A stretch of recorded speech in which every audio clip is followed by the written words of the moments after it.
All right, we should be live. So I want to do a quick, well, not a quick one, however long it takes. There is an article out, there are several articles out about what happened with Microsoft and Activision, but when you go to an Enthusiast site and they're saying things like devastating, the end of an era, I think it's important to pay attention to those sites. It's easy to go to a site that's going to give you the news that you want, and you don't expect the reaction from a Sony Enthusiast site like this, and that's why I think it's important to go through this article and talk about the points. So this is from Push Square, and it says Activision Blizzard buyout is devastating for PlayStation 5 and PlayStation 4, and it calls it the end of an era. So I want to go through it and talk about some of the key points. It says, is this the end of PlayStation? It's always easy to get apocalyptic in situations like this, but it's obviously not. It goes on to talk about Sony's gaming division being wildly popular globally. It talks about all this other stuff, but when you get to the meat of the article, it says it's unclear whether Activision Blizzard games will become exclusive, but we've been here before. There were a number of wishy-washy statements released about Bethesda before the buyout cleared, and then suddenly there was no more Starfield. Ultimately, we can infer a lot from this particular situation. Service-driven games like Call of Duty Warzone, for example, may remain. That's been true of titles like Fallout 76 after all, but anything else is almost certainly gone for good. The implications of this to Sony's bottom line cannot be understated. And again, I find it incredibly honest that a site like this is saying these things, and I think it's important to pay attention to them. Again, if you go to a site that's really enthusiastic for Sony and PlayStation and it's all good news, nothing's going to happen, I tend to find that stuff disingenuous. This really struck me, going to Push Square and seeing something like this. So it says, in the cold light of day, looking back, the Bethesda buyout for $7.5 billion did make sense.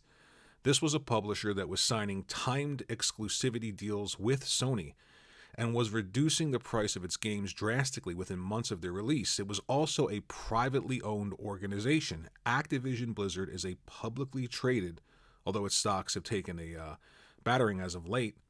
It says, still, we're talking $70 billion in cash here. It's no labor a point, unprecedented. So what's next for Sony?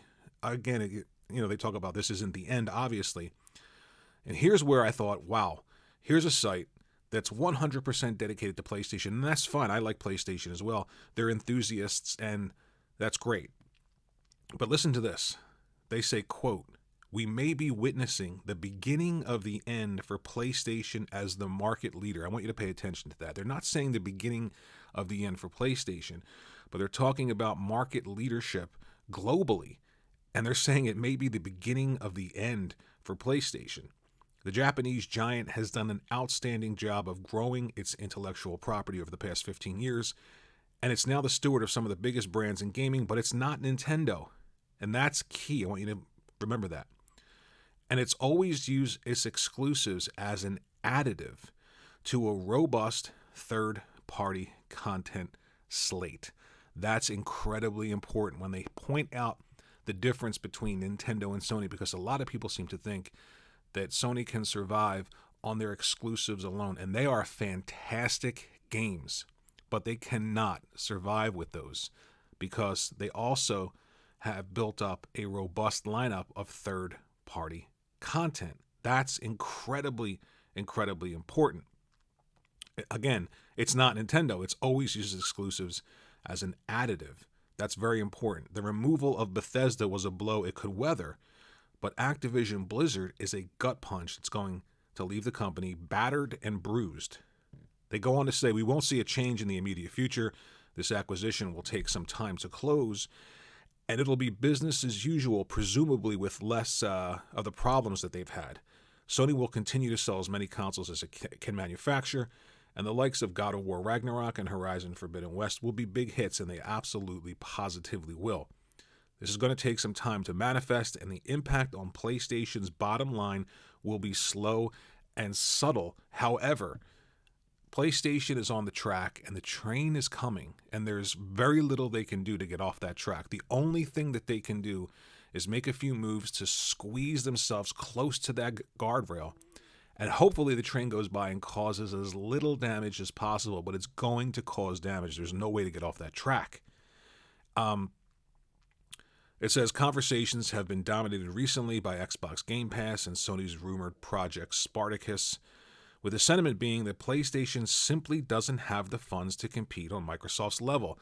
This is something that I think is very important. Victor Alstein, they have 3 multiplayer games in development, which they will show before COD becomes exclusive. Yeah, we'll get to that, but what they're talking here is about Game Pass and Spartacus. And just a week ago, whatever Sony's response to Game Pass was, it's absolutely positively in shambles right now. And the reason is because they don't have that cash to make those deals with those third parties in the way that Microsoft does. And those third parties that are out there with big, huge properties that would help a subscription service are now owned by Microsoft. So they're forcing them almost to either use their exclusive IPs to make a service attractive if they are making a service to compete with Game Pass, or allow Game Pass on the PlayStation, which I think is looking likely at this point. Quote, the conversation will once again be brought into sharp focus. There's no acquisition that the Japanese giant could feasibly make to fill the void of one of the biggest brands on its platform, and it's not going to be able to develop a comparative competitor. Practically every publisher in the industry has been trying to dethrone Call of Duty for the past 15 years and failed. So it's going to have to double down on the first-party franchises it's got. But whether it can sustain itself the way Nintendo has over the years is up for debate. That's something that I think is incredibly important. It's not that Nintendo's first party is so much better than PlayStation's. It's that Nintendo has carved out a niche for themselves. They have an audience that stays with them, that just moves from generation to generation for their games, and their first party games sell double, triple what Sony's first party games do. We're talking, a great Sony first party title, 12, 15 million. Nintendo first party titles are in the 30s, 30 million copies sold. It's insane. So the situation is not the same for Sony as it is for Nintendo. Sony's going to have to double down on the first party franchises it's got. If we're being optimistic about it, that might make for a more varied and diverse software slate, but PlayStation is unlikely to enjoy the benefits it historically has as market leader. Presumably, this will force Sony to strengthen its relationships with the remaining third parties like Ubisoft and EA. But with Microsoft in this kind of mood, we wouldn't rule out further buyouts down the line. But listen, even the studios that Microsoft doesn't own, like Ubisoft and EA, there is a ton of pressure with those studios to continue to work with Microsoft now because they've got all the cards. And if they get more subscribers, if more people buy the console, and the consoles are closer than most people thought right now, probably because of supply constraint, but they're close. This is a huge move to solidify Microsoft in the future as the global market leader. And why I think that's important is because this is an enthusiast PlayStation site, and they're saying these things. They're feeling these things. They're interpreting these things this way. It's very, very, very telling. And I thought it was interesting to talk about this. It also says, none of this addresses the elephant in the room. Xbox will be bundling every game into its Game Pass subscription.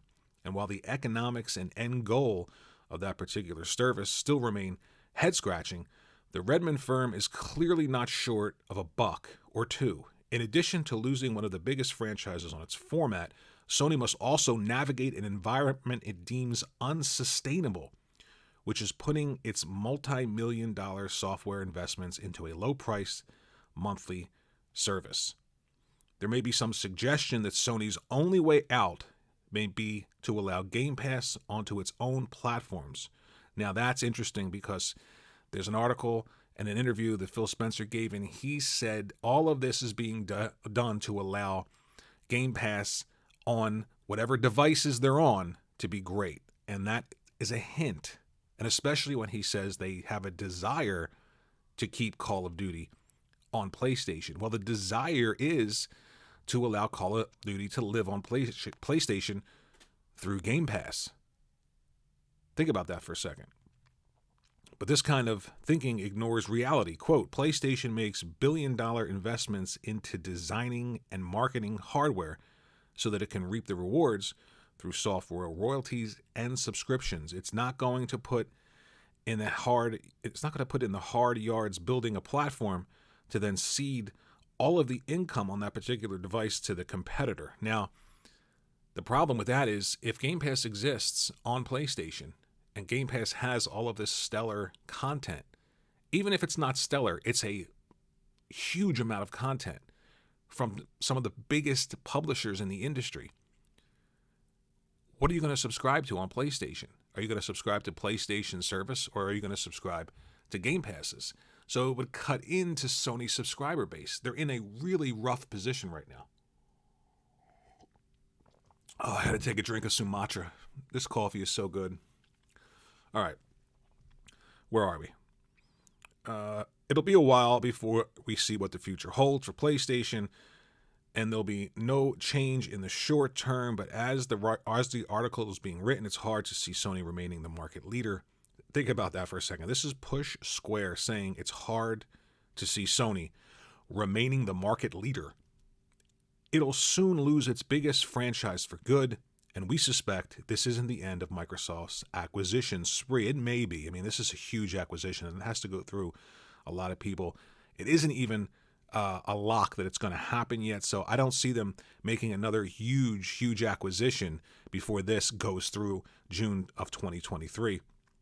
It's been a good run, they say, an amazing one even, but eventually the big fish gobbles up the smaller ones, and right now Microsoft is a shark. Wow. So this is an article from pushsquare.com. It's entitled Reaction: Activision Blizzard buyout is devastating for PlayStation 5 and PlayStation 4. I thought it was amazing to see that. I mean, it's easy to go to an Xbox or a PlayStation-centric site and see things like the Microsoft deal won't affect Sony at all. Look at all these exclusives coming. They're going to be fine. But it's quite another to go to an Enthusiast site like this and see this kind of a reaction. And I think it's telling. And it's honest. And you know, this is something that's never happened before. This is a situation that Sony's never been in. And yes, they have great games.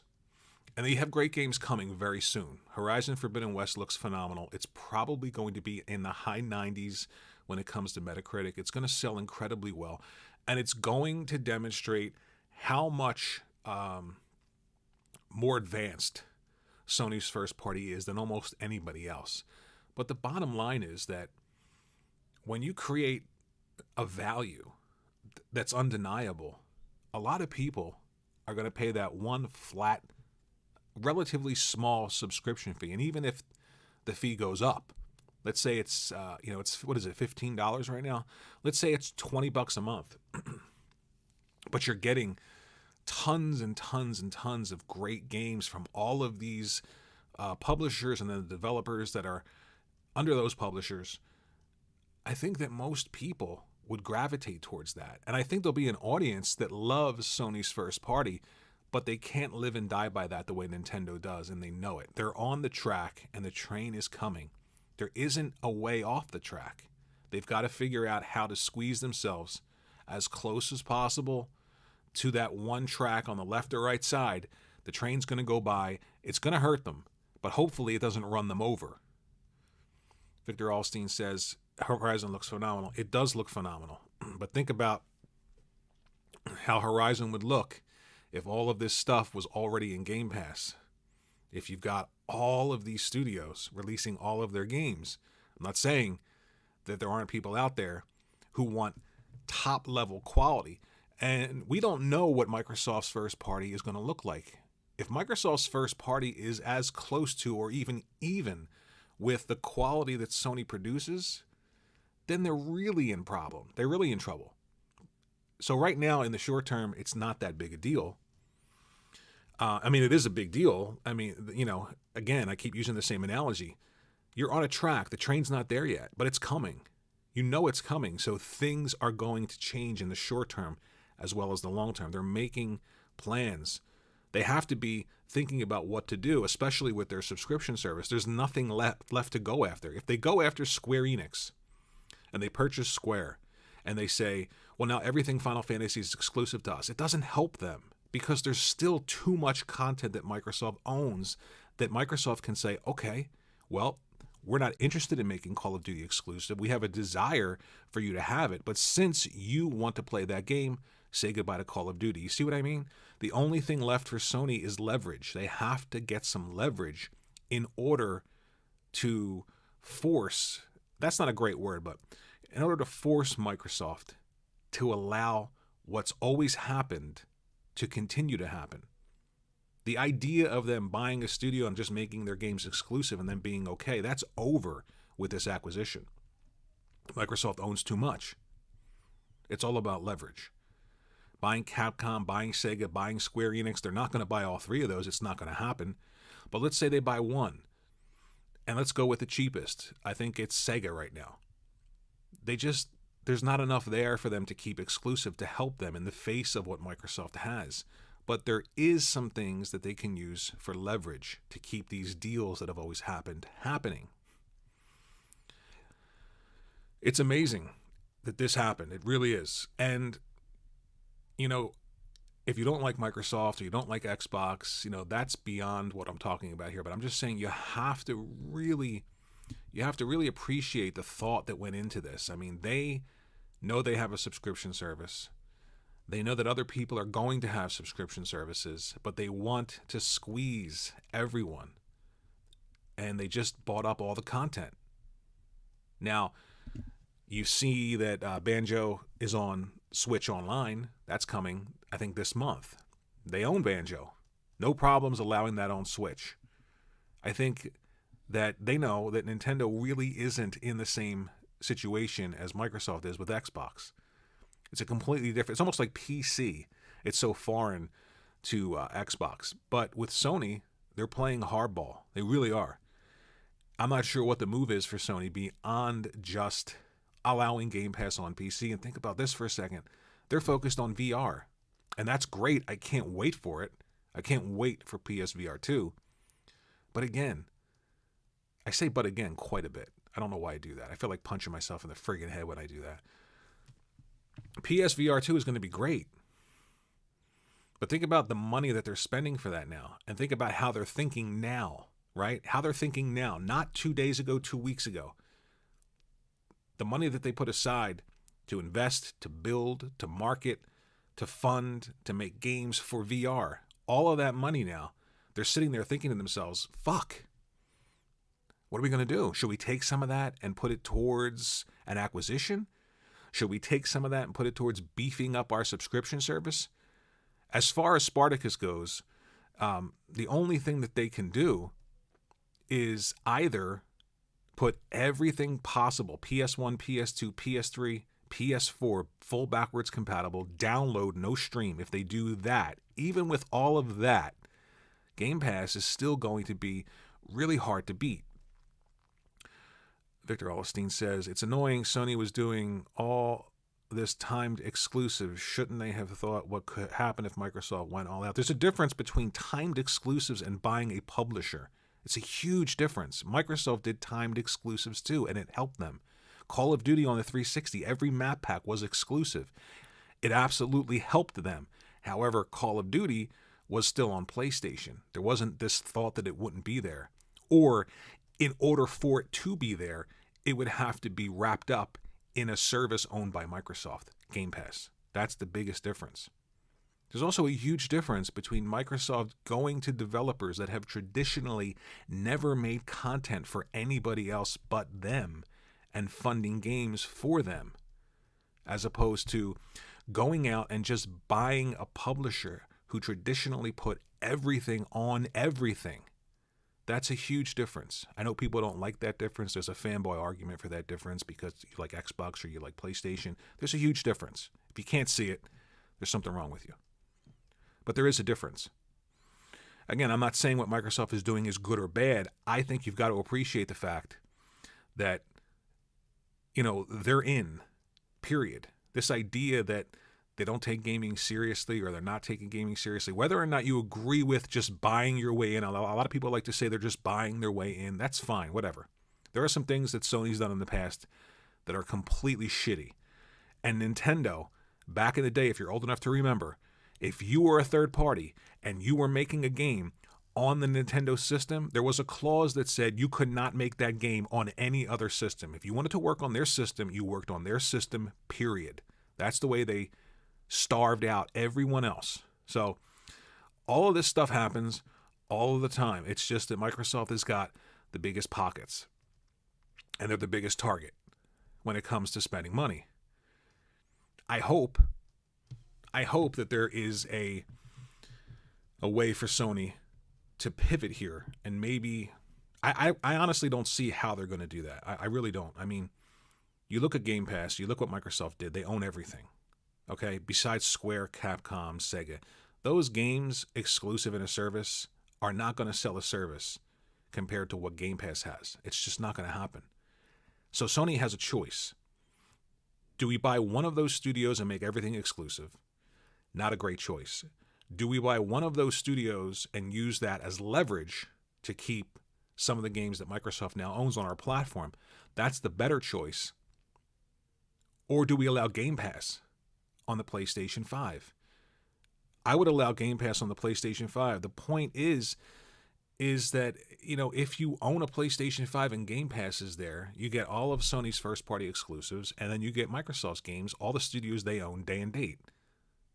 The biggest problem is people are then going to expect PlayStation games in a service. They don't want to pay for them. They don't want to pay $60. They don't want to pay $70. People don't want to pay for anything, but they want great content. I'll never understand that.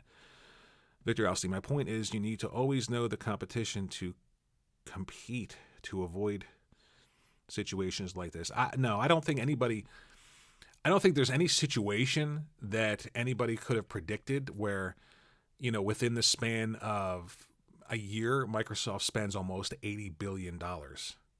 I mean, when you look at Bethesda, when you look at the other acquisitions, and then you look at this one, I mean, I don't think anybody could prepare for somebody spending $80 billion in an industry that you're in and having to adjust to that, but they did.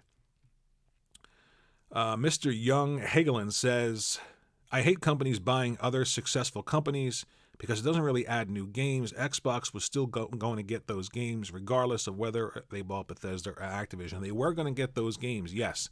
However, you know, before they bought those studios, people liked those games that were coming out of them. There was an audience for Bethesda and Activision games. And the audience is still there even though they buy them. And by the way, it doesn't mean that they're not going to make new games. That's the thing. This is all happening not now, but it's going to happen. You know, 10 years from now, all these arguments may look very foolish because Microsoft first party may be really good. These studios may be making Call of Duties and then new games. They may be making Fallouts and Elder Scrolls and then new games. This is the play. Sony first party obviously is making sequels to new IPs that they made last generation. Horizon, Ghost of Tsushima, God of War, Spider-Man. But now the pressure is even greater for those studios to create new IPs this generation so that they can carry forward if there is a next generation.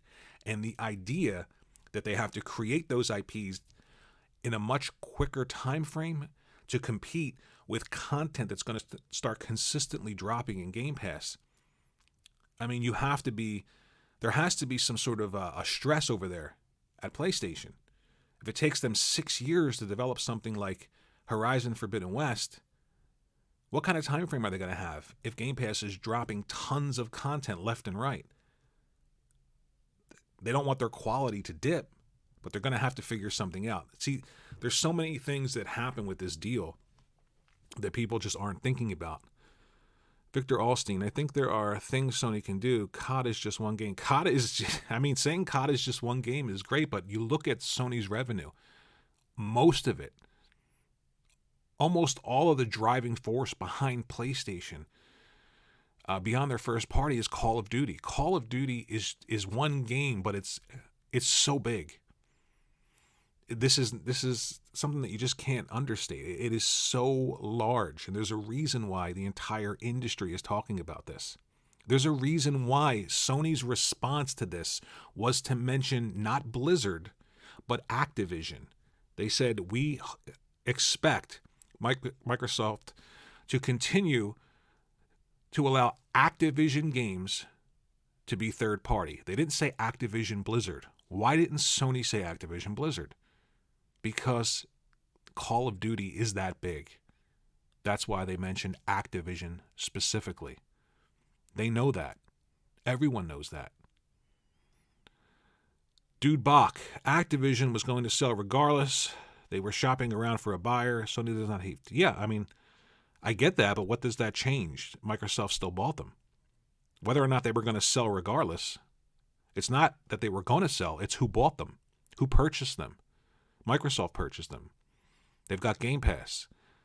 The service industry in gaming, not gaming as a whole, but when you break it up at the micro level, the service industry in gaming is going to be dominated by Game Pass at this point. There almost isn't room for anybody else now. That's where I think that they might have problems when it comes to this monopoly talk, which I don't think is going to happen. But, at the macro level, the big level, Microsoft can say, hey, look, gaming is huge. We're not a monopoly. You've got Steam, you've got Nintendo, you've got Sony, you've got Amazon, you've got Google, you've got Apple with Apple Arcade. We're not a monopoly at the macro level. If you break it down to the micro level, service-based gaming, who is there? Game Pass? I would say Steam. I don't think anybody thinks Ubisoft Plus or EA Access is a big threat in the service industry, especially now when you compare Game Pass and the force and the leverage that they have with all of this content. Who can compete in that space? I don't think anybody can. And I certainly don't think whatever PlayStation's Project Spartacus is going to be the same today after this acquisition. They just simply can't make those third-party deals for Spartacus. A week ago, they could have said to themselves, we're going to make a subscription service. We're going to put PlayStation 1 and PlayStation 2 games in there. We're going to allow PlayStation 3 games to be streamed only, some PlayStation 4 games, some PlayStation 5 games maybe a year or two after they release, and then we'll make some deals that we've always made with all of these big third parties to make our service attractive. Those deals are gone. They're gone now. So there's only their first party that they can lean on to make their service attractive. Victor Alstein, there is Luna. You're talking about a streaming service, right? I'm talking about a big company supplying a service that you subscribe to get games. And what studios does Luna own that can match up to what Microsoft purchased?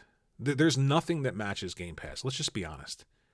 I mean, you can dislike Xbox, you can dislike Microsoft, but there's just nothing now that's going to match Game Pass in terms of content. I'm not trying to sell Game Pass. I'm just saying that's the reality. And it's certainly a reality if a Enthusiast PlayStation website is recognizing that. That's the point of me wanting to make this video. I think it's very telling when hardcore sites have a reaction that you wouldn't expect. You know that you're going to get honesty. And I found that to be incredibly telling. So I don't know at this point. In the immediate future, yes, PlayStations are going to sell if they're on the shelves. I think Horizon Forbidden West is going to be phenomenal. I don't think anything is going to touch that. I really don't. And I think that, again, on a positive note, Sony's cross-gen stuff is making current-gen stuff look terrible. That shouldn't happen, right? That's ridiculous that their cross-gen stuff looks better than the other guys, this gen stuff. That's a strength. If they start working specifically on PlayStation 5, which I'm sure they are, I think a lot of people are going to be wowed by that. But what happens when Game Pass starts dropping all that content? Are those same people going to just not pay attention to it? I don't know. I don't think so. I really don't think so. I think that, Microsoft played a really good game here, and Sony is in a box. And there aren't a lot of ways out of the box without working with Microsoft. You go to the left to get out of the box, there's Microsoft. You go to the right, Microsoft. You go down, Microsoft. You go up, Microsoft.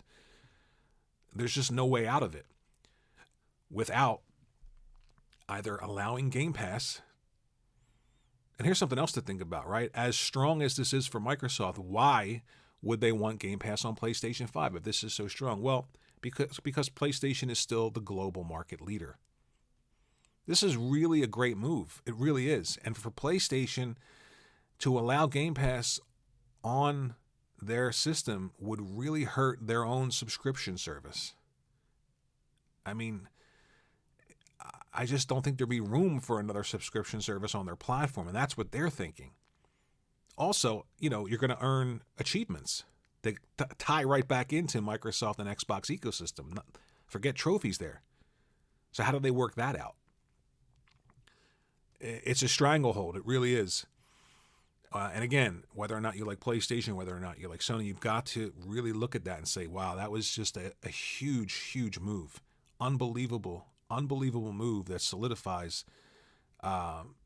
It almost ties the future of PlayStation's success to Microsoft, if you think about it. That's how big those games are, and that's how big Call of Duty is. It's insane. It really is. I've been around a long time.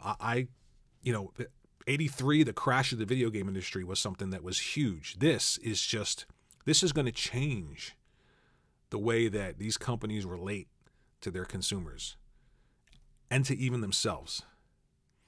It's going to take a long time for this and the impact of this to be felt or even seen.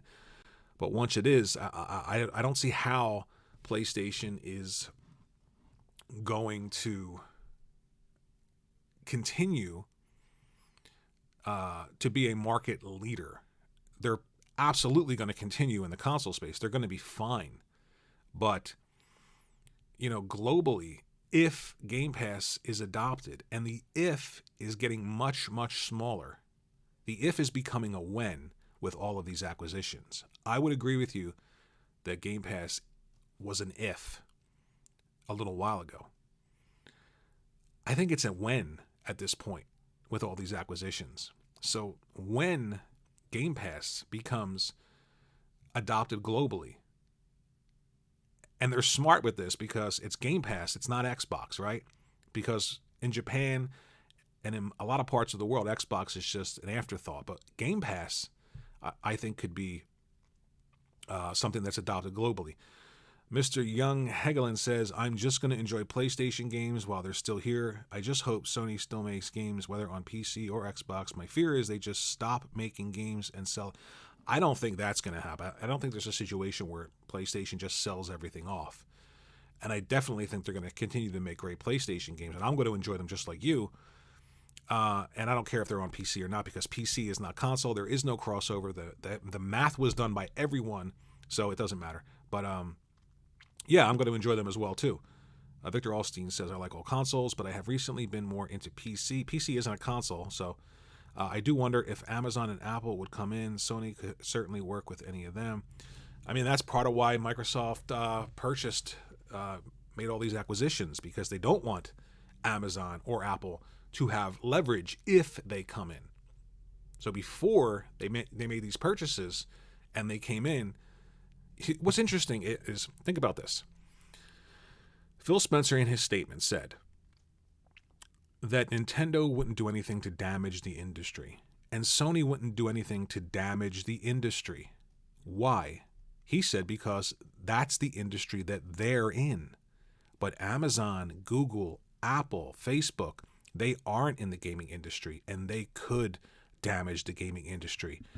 Ladies and gentlemen, the critique that Phil Spencer laid at Amazon, Apple, and Facebook's feet is the exact same critique that was laid at Microsoft's feet when they announced the OG Xbox. The exact same critique.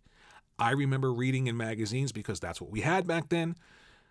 Literal, I remember this quote. It said, Microsoft should get the hell out of console gaming. They don't know what they're doing. They're a corporation. They have no culture here. Get out. Literally, that was the sentiment. The same sentiment almost that he's leveraging at these other big tech companies, as if Microsoft isn't a big tech company. They may come in and damage the industry, and Nintendo and Sony won't because they're in the business. Think about that for a second. I think I tweeted out, that's literally like the big bad wolf telling the three little pigs, yes, I huffed and I puffed and I blew down your house, but the other wolves would have came and blew down your house anyway. And they don't love the construction industry that built your house the way I do. So that's why it's okay that I blew it down and not those other wolves. There's a reason why he mentioned these companies specifically as a reason for why Microsoft purchased Activision Blizzard. The reason is because no other company in the industry has the buying power that they have besides Amazon, besides Apple, besides Google. So of course they don't want those companies coming into gaming, because then they could compete with Microsoft dollar for dollar with buying power. That's exactly why that statement was put out there. Again, do your best to try not to listen to this and pivot to some console war thing. Marvin Etno said, good point. I mean, it's obvious.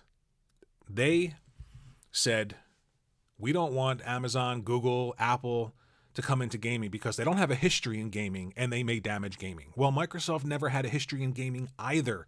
And when they announced the OG Xbox, the same things were said about Microsoft coming into the industry. Logically, the only reason Microsoft would mention Apple, Google, Facebook, they didn't mention Apple, but they said Amazon, Google, but Apple is worth more than Microsoft, their market cap.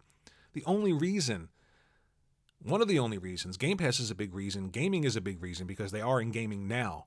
But one of the biggest reasons is because if those companies were to come in, Sony and Nintendo obviously aren't a threat in terms of purchasing power.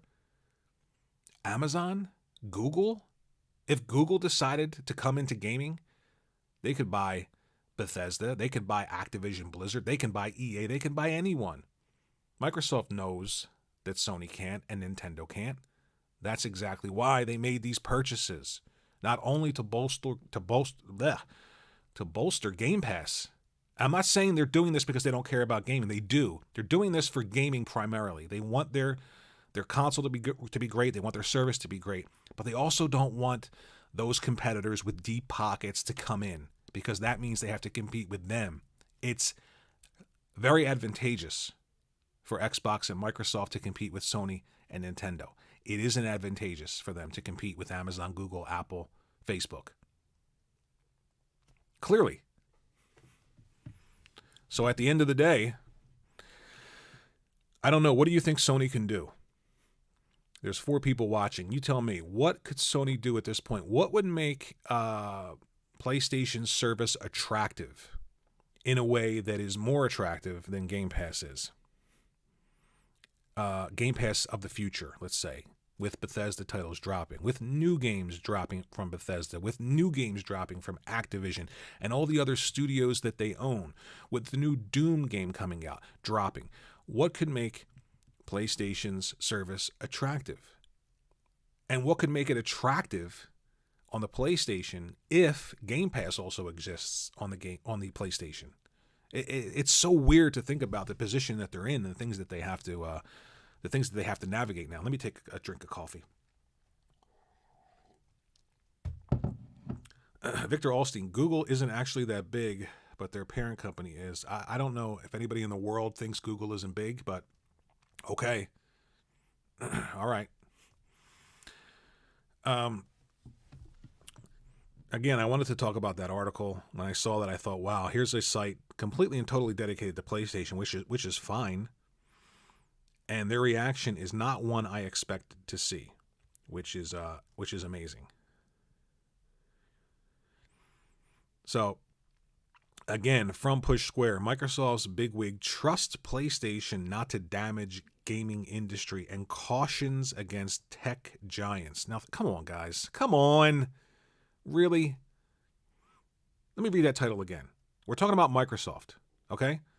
Microsoft bigwig trusts PlayStation not to damage gaming industry and cautions against tech giants. All right.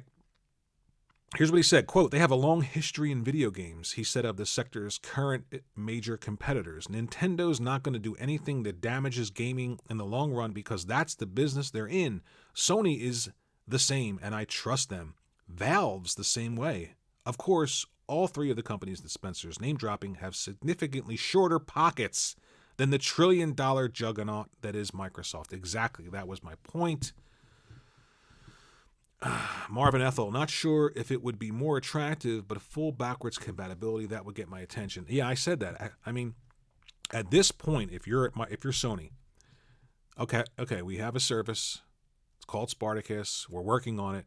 All of a sudden, $69 billion later, we don't have any third-party deals that we want because Microsoft owns them.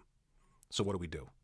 We almost have to have full backwards compatibility, PlayStation 1, PlayStation 2, PlayStation 3, not streamed, and PlayStation 4. By the way, PlayStation 1 games that Sony published, they need to come back quickly in that service. PlayStation 2 games that Sony published need to come back quickly in that service. 3 and 4 the same. And maybe we need to consider PlayStation 5 games in that service. I know nobody likes to hear day and date, but at this point, that pressure is on them to do that when you look at Game Pass and what Microsoft owns. So if they don't do any of that, or if they do all of that, they're still in a real predicament. Again, back to this article, the point I made, Microsoft doesn't want those companies in there because they've got money to compete, whereas Sony and Nintendo doesn't. Victor Alstein says, "For me, I think Xbox cultivated the right atmosphere for this moment with the kumbaya attitudes and community. I think Sony need to spend their cash reserves and go for Take-Two or EA. I don't think that they're going to. You can't just spend your cash reserves. You have to have capital to stay alive. I don't think that they can do that. They just can't. And if they did, they'd be stretching themselves so thin that, I don't even know that they can write off that kind of debt. So there's a lot to think about when it comes to market caps, and there's no way they can compete with Microsoft. Microsoft can spend forever. I mean, this deal, the last two deals, think about this for a second. Almost $80 billion, the last two deals, were in cash. Think about it. The last two deals for Microsoft was almost $80 billion in cash. Name me somebody that can do that besides Apple, besides Google, besides Amazon, if they happen to come into the gaming industry. There's nobody. So it's just, I don't think people realize the magnitude of this spending power. It's unbelievable. It's unmatched. You cannot fight against it. Quality content is always going to be important. And that's the other thing that I worry about. Quality content is important, but what happens if people just don't care about that anymore? They want to spend $15 or $20 a month and just get a bunch of games. Some of them will be really good. Some of them will be really bad. Some of them will be in between. I don't know. If Sony creates a subscription service to compete with Game Pass, they're going to have to pump out content quickly. Where do they get it from? Microsoft owns most of it. They got to create it. And they have to create it quicker to compete. What does that do to their quality? I don't know. You see where I'm going with this? There's so much pressure on them right now that I'm not sure things are going to continue to be the way that everybody expects them to be. So this next article goes on to say, again, Sony released a statement saying that Microsoft, it expects that, quote, Microsoft will abide by contractual agreements and continue to ensure Activision games are multi-platform, not Activision Blizzard. Activision games are multi-platform. A key word here is abide by contractual agreements. How long are those contractual agreements? 4 years, 5 years after those contractual agreements are up, what happens? Phil Spencer said we have a desire to continue to put Call of Duty on PlayStation. What kind of a desire? Game Pass is the desire. Earlier today, the exact nature of said pre-existing contracts and whether the PlayStation maker will get its wishes are still very much up for debate, of course, but at this point, we'd recommend you expect nothing once this deal has closed in 2023. Same with Bethesda. Bethesda games are going to go to PlayStation. Elder Scrolls, Fallout, Starfield, nope. Victor Alstein, Apple has $200 billion in cash, just like Sony has aligned with Disney. They should align with one of the big tech. Yeah, I mean, but the thing is,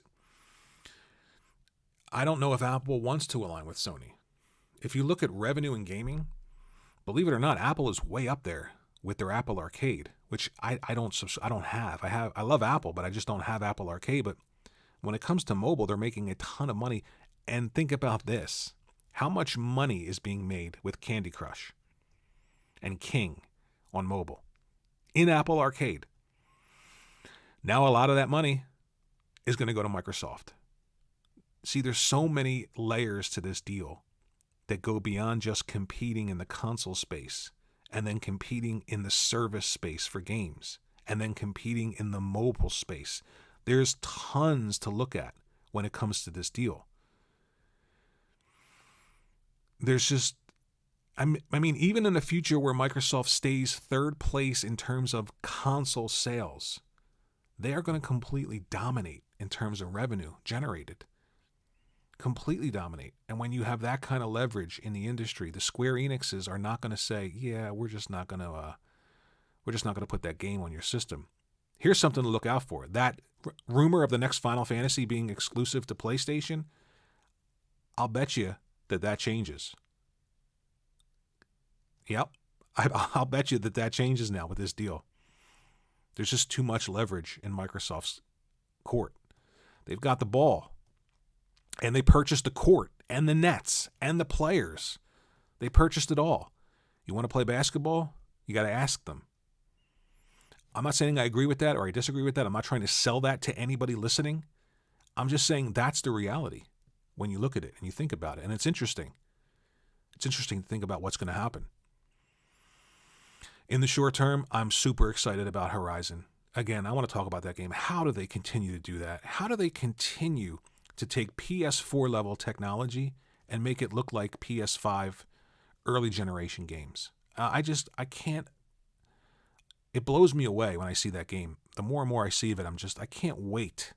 I cannot wait to just simply walk around in that world and explore and just pick out all the fine details. I mean, the first Horizon, I remember when you first started out as the little girl and you're walking, there were leaf cutter ants carrying leaves to trees and then walking up the trees. Nothing to do with the game, but that was there. That level of detail was there. That's the kind of stuff that just wows me. So I'm looking for that with Horizon. And, of course, God of War. And these are big sequels to big games that released just last generation. Think about the pressure, though, to create new content at this point internally at Sony. It's got to be rough. And I'm interested to see how they combat that. Marvin Ethno, Trinity is in Horizon. Yeah, Carrie-Anne Moss. By the way, how the hell does Carrie-Anne Moss still look fantastic? I mean, fuck. She's hot.